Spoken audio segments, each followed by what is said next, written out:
زمین پاکسازی.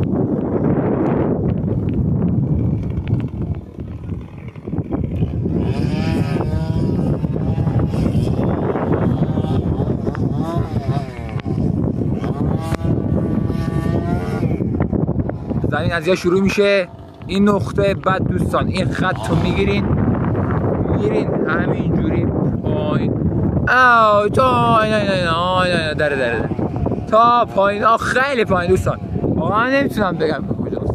حالا این ویدیو مختصر از شما ببینید. این برم این زمین دوستان بسیار زیباست و ما میدونیم اومدیم اینجا تفریح کنیم، اومدیم اینجا پیکنیک واسه کار نمی‌ریم. ما چرا واسه کار اصلا نمی‌ریم، واسه کار نمی‌ریم، ما اومدیم تفریح. ولی آتیشی بود که امروز من قرار بود داخلش آتیش بگیرم، من نگرفتم. و دوستان می‌بینید آوا رو بگیر جیام.